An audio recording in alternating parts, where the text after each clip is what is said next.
Hey, this is Florian, Online Tennis Instruction. Today we want to take a closer look at Juan Martin Del Potro's forehand, and I want to show you a couple technical elements that you can copy for your own forehand. Now, Del Potro certainly has one of the biggest forehands on the tour, and he's made an incredible comeback in 2016. After a lot of injuries, he reached the finals of the Olympics, for example.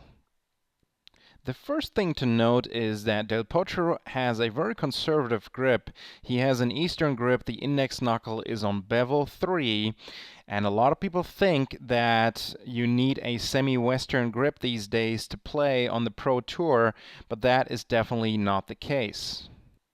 This grip allows him to flatten out his forehand more often, and that suits his game very well. He is tall, he's never going to move as well as players like Federer and Djokovic and Nadal, so he needs to try to be in control of the point, and being able to flatten out his forehand with that conservative grip makes that easier.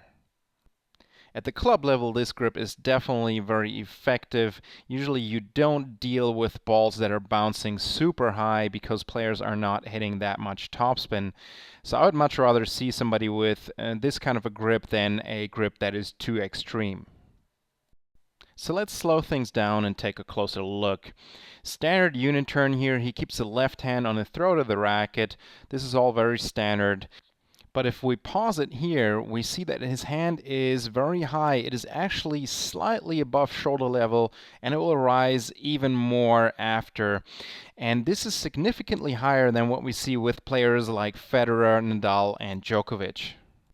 I do think that this is slightly inefficient in the sense that it doesn't really add racket head speed, and at the same time it costs a little bit of time, so he does struggle sometimes when he has to deal with balls that are coming really fast and deep towards the baseline.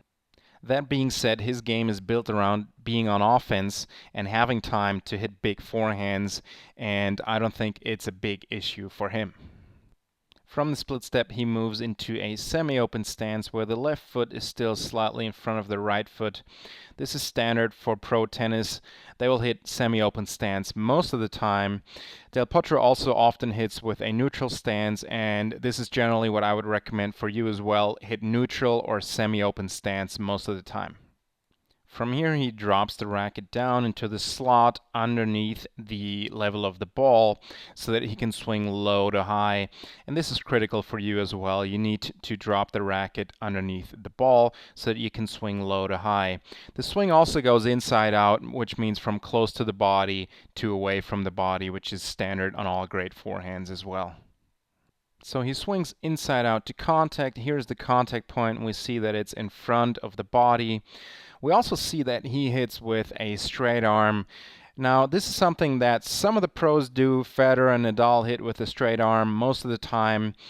It's very difficult, from my experience, for club players to do this. I personally struggle hitting with a straight arm, and most professional players hit with a bent arm, so I would recommend that you hit with a bent arm as well. Del Potro then swings forward and upward, and he has really good extension on his forehand. Look how the hand is significantly in front of the body here in this position, and that's very important to make sure that you get depth on your shots, and then you can really get enough power as well to hurt your opponents with your forehand. From here the racket just naturally wraps around. If you enjoyed this video, make sure you subscribe to our YouTube channel so that you'll always get the newest videos.